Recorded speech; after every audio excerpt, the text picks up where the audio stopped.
Proyek ETREM ini nggak akan terjadi jika tidak ada banyak sekali kebetulan-kebetulan. Pertemuan atau titik-titik kebetulan itu kita gabungkan dalam satu, tujuan yang sama, satu usaha yang sama. Itu adalah usaha terbaik kita untuk menjalankan apapun yang sedang kita jalankan hari ini, yang kebetulan dalam hal ini, saya sebagai, seorang arsitek.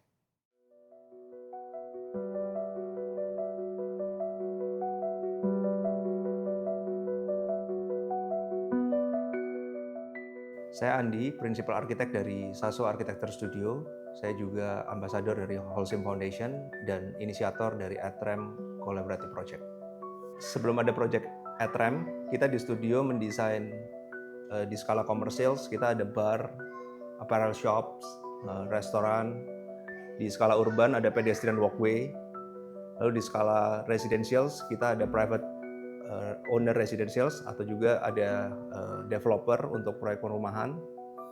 Lalu kita ada di skala competitions, kita juga ikut beberapa competitions. Kita juga pernah desain sekolah.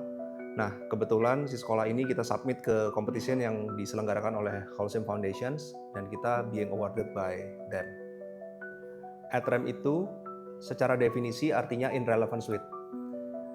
Dalam konteks proyek yang kita lakukan, ETREM adalah kegiatan yang mana kita ingin memberikan bangunan-bangunan yang memiliki nilai budaya yang tinggi, yang being abandoned, yang sudah tidak lagi relevan terhadap konteks kehidupan hari ini. Kita beri relevance point yang baru sehingga mereka bisa bersama kita dengan waktu yang lebih panjang. Dan ada satu event, kebetulan kita di-hire oleh Holcim Foundation sebagai ambasador, yang mana waktu itu kita dikumpulkan, jadi pemenang-pemenang atau arsitek-arsitek di bawah umur 35 tahun yang pernah terhubung dengan Holcim Foundation, yang mana ternyata di situ mereka sedang memilih next generation ambassador, dan kebetulan saya terpilih sebagai salah satu dari 6 ambasador tersebut bersama teman-teman dari Korea, Kanada, South Africa, Uganda, Perancis, satu lagi Indonesia. Kita diminta untuk propose a project yang mana Holcim Foundation akan support secara networking, secara pendanaan juga. Saya gunakan kesempatan itu untuk mendorong ulang ide ETREM yang sebenarnya sudah ada sebelum saya di-hire sebagai Holcim Foundation's ambassador.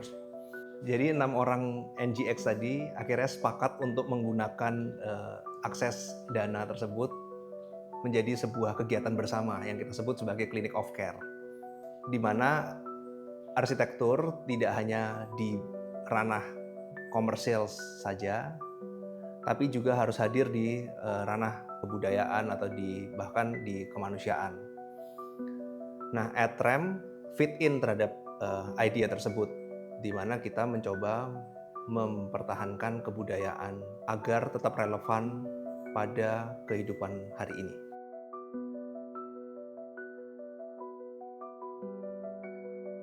Why do you think, as ambassadors, this Joglo project is worth doing? I can tell you what I thought at the beginning. And this is sort of like a typical architectural understanding of like why cultural preservation or heritage preservation is worth doing. And it's stuff that's sort of like in the discourse globally, especially in Europe right now. It's like, well, we shouldn't construct new buildings when we can reuse old ones because that saves us on embodied carbon and CO2 and all of the emissions in that. So, if you're coming from like far, far away in the world, I think that this is sort of the first very basic lens that you can understand this with. Like, I could talk to other architects in Europe and North America, and they would quickly many of them would agree with me, oh yeah, you should try to reuse an existing building when you can. Obviously, that's a good thing. And then, we also have this term that it's also important to preserve buildings because they are vessels of cultural memory. This is a very frequently, I think, at least in the English language, how it's described as there's a sort of heritage value in remembering history and the past. I totally agree with Stefan. And I mean, the timing globally, I think the timing is really critical. For example, I mean, all the globally, like I feel we reached a certain level to understand that every culture has its own value. I mean, it's not just a simple regionalism. Before, it's more about the Western perspective to just respect other culture, right? At that moment, still the most important and more core idea was Western culture and international, like a modernism. But I think globally we are slowly moving towards next level, and we feel that finally every culture is really equal. And we talked a lot about this, Andy, right?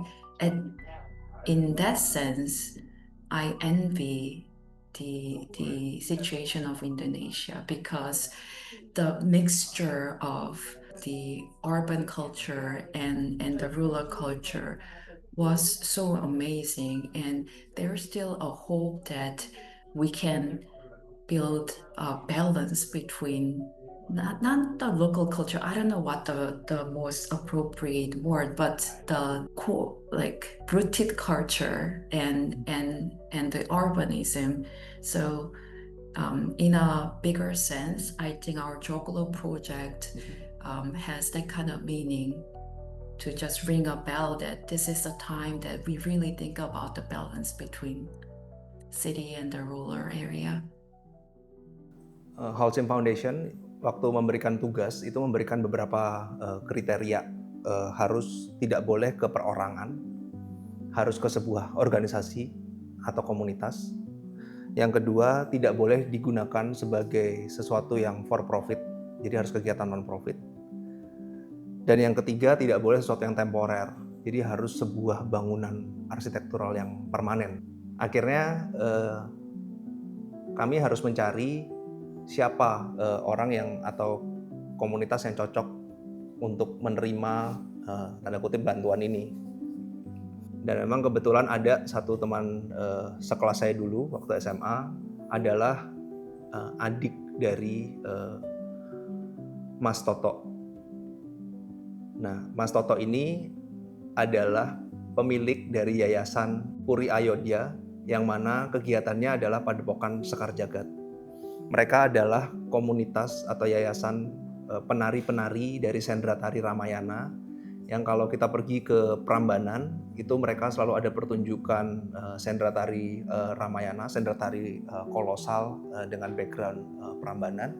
Akhirnya setelah kita gali lebih jauh, ternyata fit in Mas Toto adalah mewakili sebuah organisasi, jadi dia bukan perorangan. Dan yayasan yang Mas Toto dirikan itu adalah yayasan non-profit. Lalu yang ketiga, mereka secara kebetulan memang sedang membutuhkan tempat latihan yang proper. Di situ somehow Padepokan Sekar Jagad ini fit dengan requirement yang diberikan oleh Holcim, dan mereka juga ada di Jogja, yang mana masih relevan terhadap arsitektur Joglo. Nama saya Hajar Wisnu Satoto. Saya adalah seorang seniman yang lahir di Prambanan. Saya dipertemukan oleh seorang teman, seorang saudara ya dari Mas Tobias itu. Kemudian diperkenalkanlah dengan Mas Andi yang ada di Jakarta. Sebelum itu saya tidak kenal dengan Mas Andi. Tetapi begitu saya bisa berkomunikasi, akhirnya di situ ada chemistry yang betul-betul di situ bisa saya sampaikan apa yang menjadi unek-unek saya selama ini.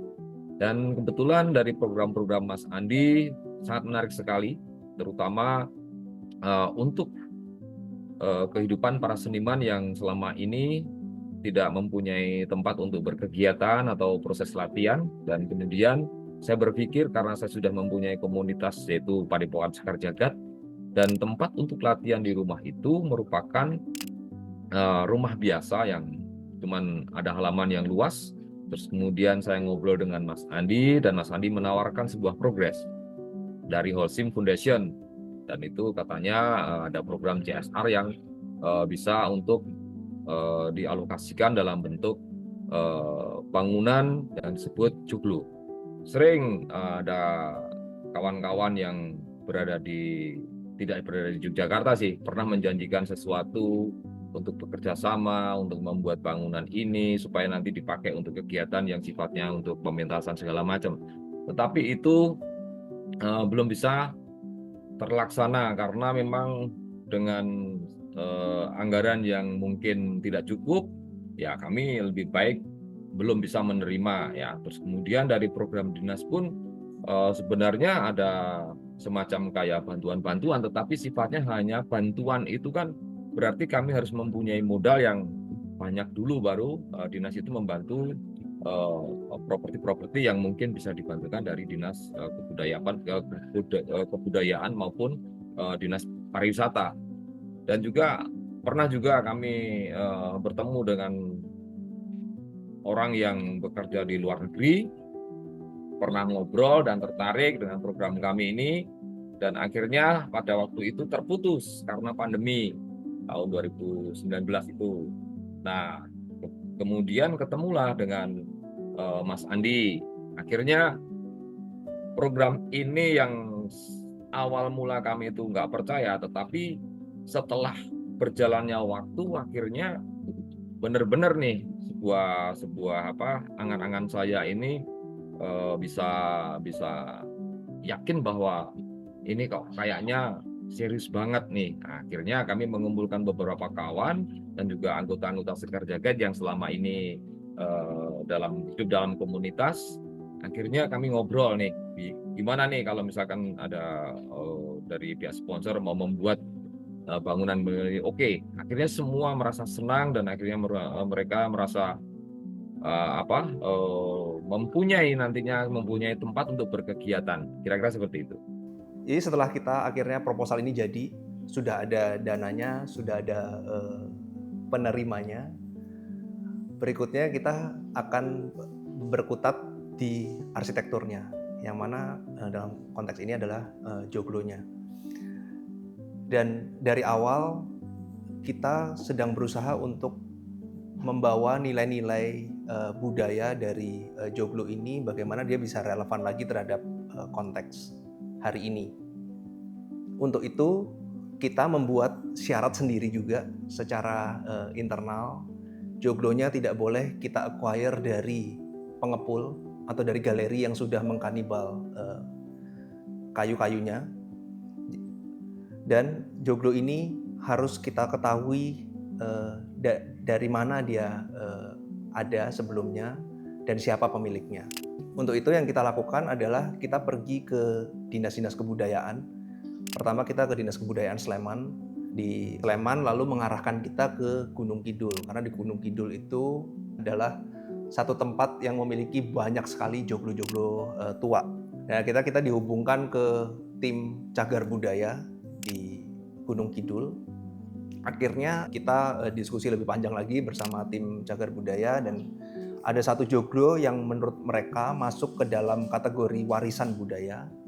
Warisan budaya artinya dia adalah joglo yang dengan pakem-pakem yang baik, yang memang representasi dari joglo yang asli, original, tapi belum masuk ke ranah cagar budaya. Jadi kalau cagar budaya itu harus ada nilai historisnya, harus sekian tahun, harus dengan kondisi yang ada syarat-syaratnya. Nah, ada satu joglo yang kemudian ditawarkan ke kita yang sebenarnya masuk ke pakem-pakem benar joglo warisan budaya tadi, tapi belum sebagai cagar budaya. Kita lakukan survei ke sana, kebetulan dari pihak pemiliknya itu memang sedang berusaha menjual joglo tersebut. Seperti yang jadi fenomena menjual joglo itu adalah bukti nyata bahwa sebenarnya joglo itu sudah lagi tidak relevan terhadap masyarakat yang tadinya memiliki joglo tersebut gitu. Buat mereka memelihara joglo itu menjadi liabilities ya, bukan sebagai hal yang baik lagi. Akhirnya banyak sekali joglo-joglo tua yang memang dijual, Dan satu joglo ini memang sedang ditawarkan untuk dijual, yang mana selama ini tim Cagar Budaya sedang berusaha untuk jangan dijual, karena joglonya ini punya warisan budaya yang tinggi. Kita survei ke sana, kita ketemu juga dengan ownernya. Akhirnya kita jatuh hati terhadap joglo tua yang ada di Siraman di Gunung Kidul. Kita juga akhirnya terbentur dengan masalah yang baru, bahwa siapa nih yang bisa atau paham pakem-pakem joglo yang bisa membongkar dan memasang ulang tanpa merusak tatanan yang ada di joglo tersebut. Nah, akhirnya kita lempar lagi isu ini ke Dinas Kebudayaan, yang waktu itu hanya berdasarkan asumsi, mungkin mereka harusnya punya ya tim yang memahami betul terkait pakem-pakem joglo. Betul, akhirnya ada satu groups of wood craftsmen yang ada di Gunung Kidul, dan memang kerjaannya adalah membuat joglo dan limasan. Bisa joglo limasan baru atau bisa juga refurbish. Akhirnya kita dikenalkan ke satu orang wood craftsman ini, Pak Suprihatin, yang mana dia sangat terbuka untuk kita bekerja sama gitu, tanpa ada any hesitance whatsoever, dan dia menyatakan bahwa mau terlibat terhadap proses pembongkaran dan pemasangan ulang yang ada di Kalasan. Perkenalkan, kita dari Sawung Joglo yang beralamat di Gunung Kidul, yang kemarin diberi kepercayaan Pak Andi Subagio beserta Holcim dan teman-temannya untuk mencarikan joglo yang ori di Gunung Kidul, terus sekalian mengerjakan dari pembongkaran, renovasi, dan sekaligus pendirian di sanggar tari di tempatnya Pak Anto di Jogja. Bertemunya Pak Andi dan Holcim itu dari Dinas Kebudayaan Gunung Kidul. Beliaunya kemungkinan mencari informasi ke Dinas Kebudayaan, kebetulan dari dinas ke tempat saya, dan seperti itu kita terus mencarikan rumah dan alhamdulillah dapat. Langsung Pak Andi dan siapa itu Bu Namjo cocok barangnya, kita juga seneng, terus transaksi jadi deal, ya seterusnya itu. Ya, setelah semuanya komponen-komponennya ada semua, jadi tadi dana ada, penerimanya ada, joglonya ada, yang mengerjakan atau ahli kayunya juga ada.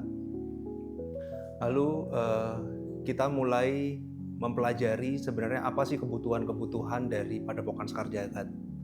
Diskusi berlangsung antara saya dan Namjo. Akhirnya kita berpikir untuk ini joglo kayaknya kita mesti agak hati-hati bagaimana mengutak-atik joglo ini. Karena dari contoh sederhananya ya, dari tadi tim Cagar Budaya Gunung Kidul itu pun sebenarnya ada reluctancy untuk mengeluarkan joglo dari lokasinya. Ini kita sudah melanggar satu aturan mempreservasi joglo. Untuk itu, sebelum kita memulai proses desain dan all the wild ideas masuk ke dalam proyek ini, kita mundur lagi beberapa langkah gitu. Yang kita lakukan waktu itu kita kumpulkan, kita buat sebuah round table discussion. Kita undang expert-expert ada di dalam kegiatan ini. Ada ahli joglo, profesor yang kita undang juga. Ada budayawan yang kita panggil. Lalu ada praktisi yang juga pernah mengutak-atik joglo. Lalu kita ada ahli komunitas atau orang-orang yang sering bekerja bersama masyarakat dan komunitas, kita panggil hadir juga. Kita panggil hadir juga lecturer atau profesor yang memang ahli di advanced technology. Lalu kita panggil juga teman-teman yang pernah mendokumentasikan bangunan-bangunan tua kita, bangunan Nusantara kita. Kita panggil juga teman-teman dari universitas untuk juga membantu kita breakdown ini secara akademis, landasan teorinya seperti apa dan lain-lain. Kita kumpulkan sebuah forum dan memang kita pilih tempat yang waktu itu kebetulan available, ada di Bentara Budaya, itu bangunan joglo tua milik Kompas. Ternyata banyak sekali benturan yang kita alami, mulai dari joglo itu pakemnya harus ada sokong guru, atau joglo itu harus menghadapnya ke utara selatan sisi panjangnya, tidak boleh timur barat. Terus ada juga teman-teman yang kebetulan sering berkutat di bangunan budaya kita juga mempertanyakan kenapa joglo lagi gitu. Padahal sebenarnya di Indonesia ada banyak bangunan yang jauh lebih perlu perhatian lebih atau khusus terhadap keselamatan mereka dibandingkan joglo. Apa yang Mas Andi lakukan dengan menghilangkan soko itu bukan hal yang baru. Bukan hal yang baru, dan bahkan masih ada yang menggunakan kayu, bukan baja ya. Awalnya kan bangunan joglo itu satu kesatuan tuh, dia juga ornamen sekaligus struktural gitu ya, kan gitu kan. Nah, begitu digeser ke dirubah strukturnya, maka yang menjadi struktur utamanya adalah baja, bangunan kayunya atau elemen kayu sebagai elemen yang menempel gitu ya, melengkapi. Sebenarnya secara mentalitas ya, apa yang Mas Andi lakukan itu adalah mempertahankan bentuk ya.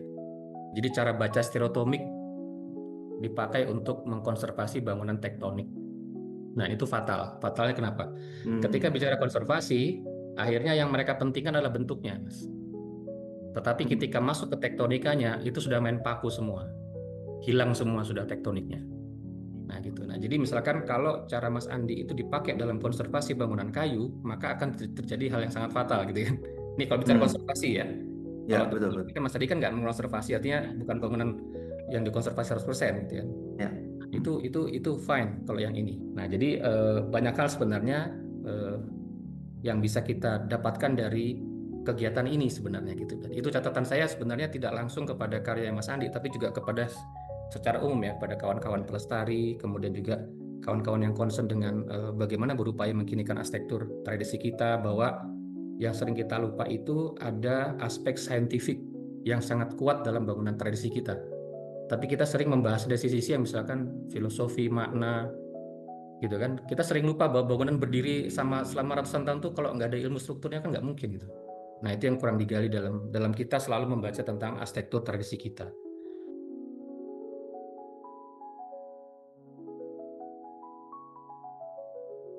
Jadi joglo sebagai sebuah manifestasi kebudayaan pada masanya itu adalah bentuk adaptasi masyarakat hari itu. Mereka manifest seluruh pemikiran-pemikirannya dalam sebuah bentuk arsitektural joglo, termasuk keterbatasan terkait teknologi. Mungkin waktu itu belum ada baja, jadi mereka menggunakan kayu dengan bentangan-bentangan yang sangat terbatas, dan terbentuklah joglo pada hari itu. Sebenarnya kemarin itu ada beberapa pilihan joglo yang ori itu. Tapi kebetulan yang siraman itu yang lengkap. Dari sebenarnya kita lihat pertama kali saya sudah seneng. Meskipun kayunya itu ada beberapa yang rusak, tapi rusak alami, bukan rusak hama kayu bukan, tapi rusak alami. Dan ternyata benar konstruksinya masih ori semua. Dan mungkin sudah nasib joglonya itu memang mau dimuliakan, menurut saya tidak dirusak. Dan konstruksi ini benar-benar lawas, saya seneng. Meskipun kecil tapi konstruksi ini benar-benar lawas, jadi masih lengkap lah. Ada beberapa komponen yang di luar prediksi saya. Beberapa pengalaman yang kita temui seperti nanasan yang pojok itu ternyata untuk pengunci antarane tumpang sari luar dan dudur. Begitu juga tanda-tandanya masih ori, yang sebenarnya kita kurang taunya kemarin bongkar itu ada huruf Z, ada W, ada yang lain yang kita sendiri sebenarnya sebelumnya belum tahu, tapi karena ya kemarin dan akhirnya tahu. karena kita ingin menjaga keaslian ya, atau mungkin kita sebutnya sebagai rohnya si joglo tua ini, mau kita bawa ke tempat yang baru. Akhirnya proses disassembly atau proses pembongkaran itu tidak hanya bisa kita lihat sebagai oh ya bangunan tuanya kita bongkar. Akhirnya kita harus benar-benar membongkarnya dengan full awareness bahwa kita sedang membongkar sesuatu dan kita harus benar-benar terbuka terhadap temuan-temuan yang mungkin akan kita dapatkan secara tiba-tiba ketika kita membongkar. Karena ini bangunan ini sudah dibangun dari at least dia sudah 100 tahun yang lalu bangunan ini dibongkar. Nah, untuk menjaga roh tersebut, kita kemarin berusaha juga menggunakan teknologi hari ini yang ada. Jadi kita tidak hanya informasi pembongkaran itu kita coba ekstrak, bukan hanya akan dimiliki oleh si pembongkar, tapi informasi terkait bangunan ini dan proses pembongkarannya harus bisa kita baca juga secara objektif. Nah, proyek ATREM ini kita bekerja sangat intens dengan Universitas Pelita Harapan. Mereka mensupport kita dengan tenaga dan pemikiran-pemikiran mereka juga.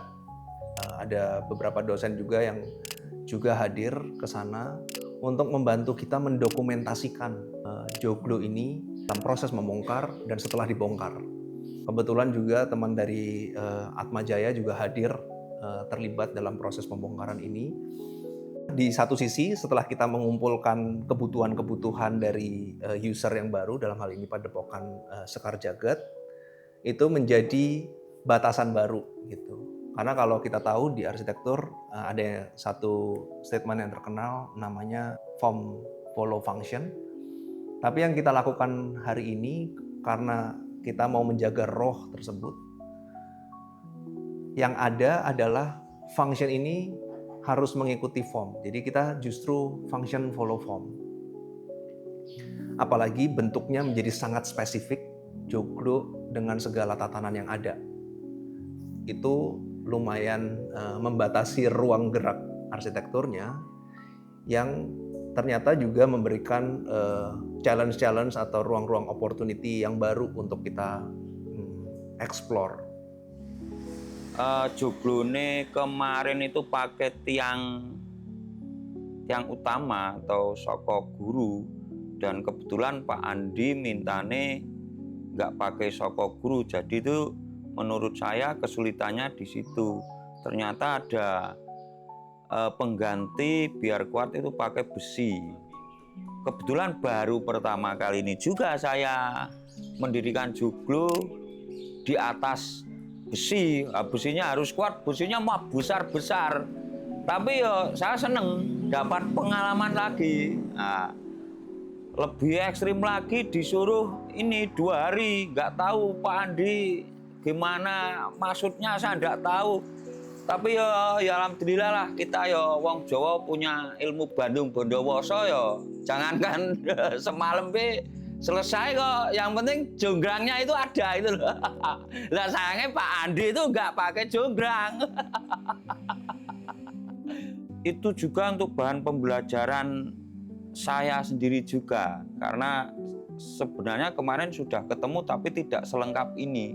Kalau ini lengkap dari komponen, memang kayunya tidak besar, tidak istimewa, tapi komponennya lengkap, detail-detail ukurannya, sistem kerjanya, komponen dari sunduk tutur dan sebagainya pada porsinya di zaman itu. Sebenarnya pekerjaannya karena joglonya itu hanya kecil, seharusnya tidak sebegitu rumit. Cuman ada beberapa bagian yang memang perlu diganti karena kerusakan kayu. Ya wajar lah karena usia ya sudah lama. Tapi poinnya yang pokok-pokok tidak diganti. Yang pokok-pokok tidak diganti. Cuman beberapa komponen seperti reng, usuk dan itu wajar. Menurut saya hanya tambal sulam, tidak diganti total. Dan karena joglo itu yang utama kan soko guru atau tiang tengahnya, cuman kebetulan kemarin mintanya nggak pakai Soko Gunung karena untuk area tari kita yo istilah yo berusaha dengan catatan harus pakai besi dan ternyata pakai besi juga dan bisa juga dalam alhamdulillah yo sesuai kali niku harapannya Pak Andi dan Bu Namjo itu seperti itu yo. Saya ya kebetulan kemarin agak bingung, tapi setelah itu saya katakan Pak Andi itu sebenarnya orangnya ribet. Tapi masuk lah. Dapat pengalaman lah dari Pak Andi sama Bu Namjo. Terima kasih sekali.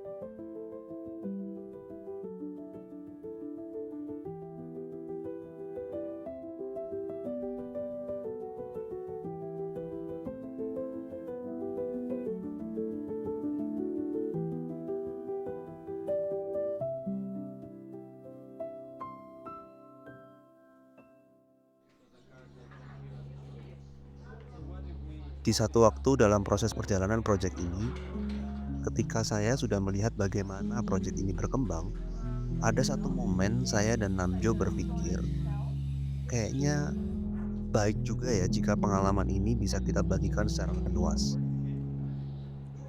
Akhirnya saya dan Namjo memutuskan untuk membuat sebuah workshop selama 1 minggu, mengajak teman-teman mahasiswa untuk menyaksikan reassembly kayu-kayu joglo siraman menjadi joglo Sekar Jagad.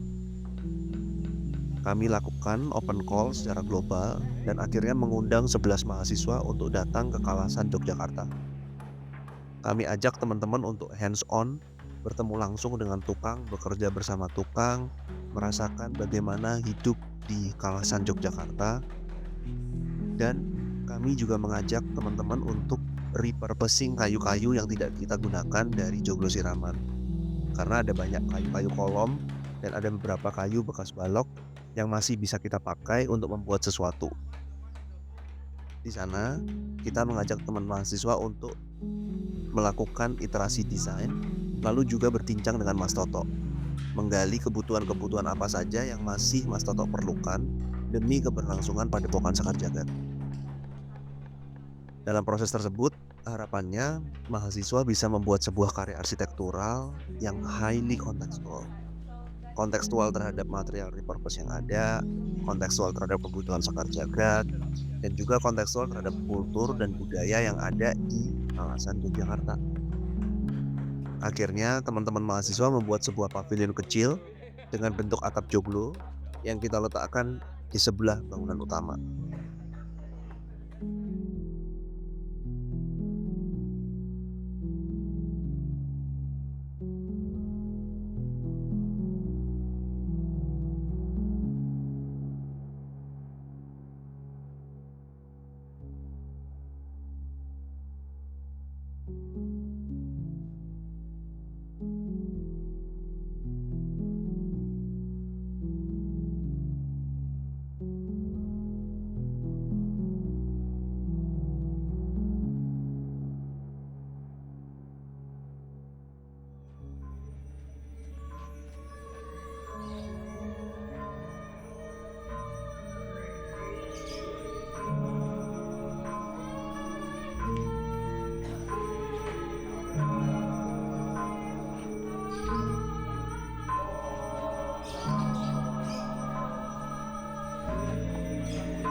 Joglo Tiraman ini menariknya adalah ini adalah bangunan rumah tradisional yang berdiri sudah ratusan tahun, tapi tidak digunakan untuk sebagai rumah lagi gitu. Tapi justru dialihfungsikan kepada aktivitas yang sifatnya lebih ke publik, apa kegiatan yang lebih inklusif lah ke para penggunanya. Ini kayak sebuah redefinisi baru dalam menyikapi arsitektur tradisional itu. Mungkin secara identitas kita masih bisa melihat itu secara visual, tapi meskipun kalau bisa bicara secara filosofis mungkin agak sedikit bergeser, tapi bukan berarti salah, karena menurut saya kita beradaptasi dengan teknologi, kita beradaptasi dengan pengetahuan yang ada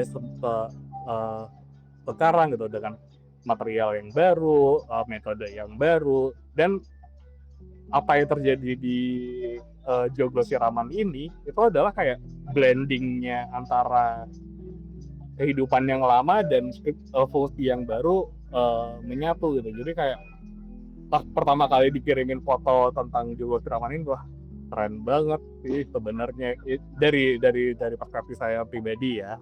Iya, proyek ini sudah bisa dikatakan sebagai salah satu proyek yang cukup memberikan contoh bagaimana kita bisa relate antara cultural and social context gitu ya di masa lalu kita lihat dalam konteks craftsmanship-nya mereka dan teknik membangun mereka pada masa lalu dikaitkan dengan penggunaannya di saat ini gitu, di mana aset-aset tersebut gitu, aset cultural, aset craftsmanship yang lama itu sebenarnya sama sekali tidak dihilangkan, tapi justru coba dikawinkan dengan teknologi dan craftsmanship yang kita ketahui sekarang gitu. Dan di sini menjadi bukti bahwa hal tersebut bisa dilakukan dengan cukup baik gitu ya. Terus kalau dari sisi programming, adaptability ya, bahwa bangunan ini sebetulnya ada bangunan yang dulunya adalah hunian private ya, rumah tinggal gitu kan.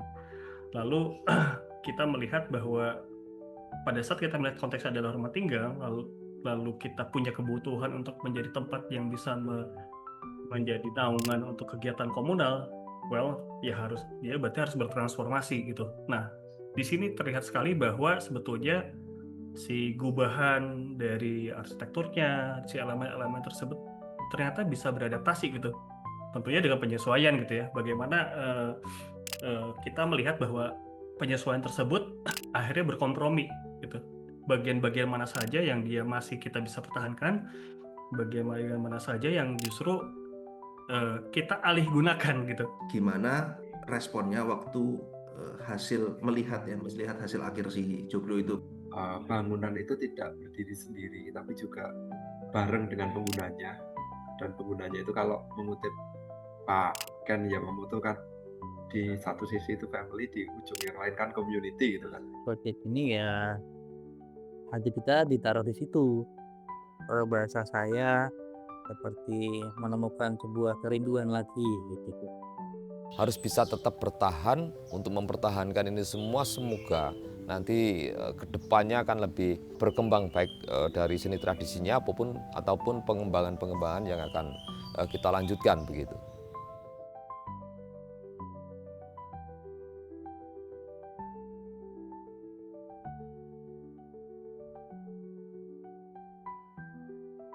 Proyek ini karena tadi dengan tingkat kespesialan yang lumayan tinggi, jadi ternyata ajaran yang paling besarnya adalah arsitektur itu adalah manifestasi dari sebuah kebudayaan. Dalam konteks kebudayaan ya tentu ada lingkup sosial, teknologi, ekonomi. Arsitektur tidak boleh menjadi objek yang asing terhadap konteks budaya di mana dia berada. Kenapa Joglo lagi? Karena kita pikir ATREM ini sebagai sebuah inisiasi atau sebuah pilot project yang mana disupport oleh satu entity global gitu. Kita pakai sebuah objek yang lumayan populer gitu. Kalau kita langsung ke sebuah objek yang niche, mungkin akan susah nih untuk kita attract resources yang ada. Ternyata ketika kita menjalankan project ATREM ini, kita tidak hanya sebagai seorang arsitek, tapi kita harus juga menggabungkan beberapa polar-polar kepentingan itu. Karena sebuah proyek itu tidak hanya berhenti di perencanaan bangunannya saja, tapi ada banyak sekali lapisan di baliknya sampai proyek ini bisa terrealisasi. Of course, I'm so satisfied with everything. I mean, the height and the feeling and the atmosphere.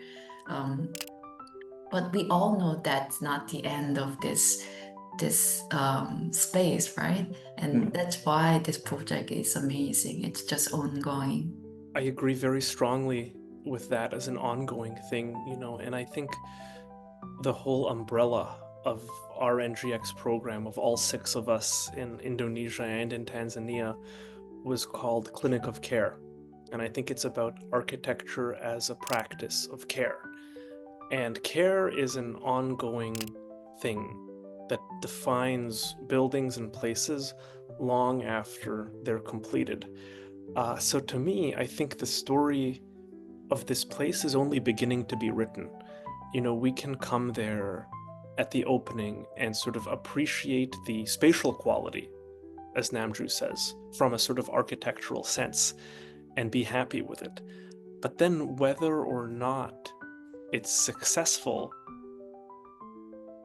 it exists outside of that. It's in the story that you just shared, Namju, of like seeing a dance rehearsal happen. That's what the building is about. Andy, you were talking about people even getting married there. That's what the building is about. So I think that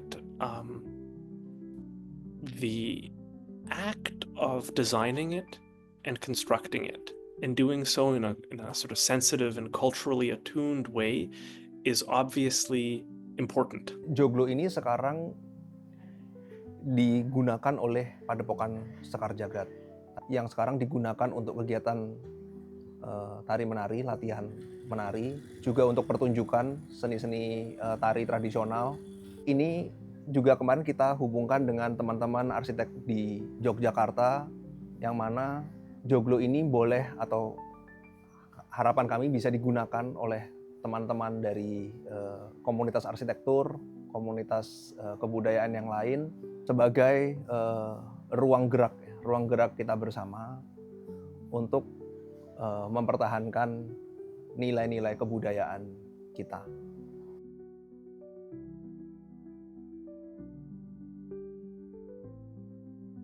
Jadi ATREM ini bisa berhasil karena ada banyak sekali kebetulan-kebetulan yang terjadi.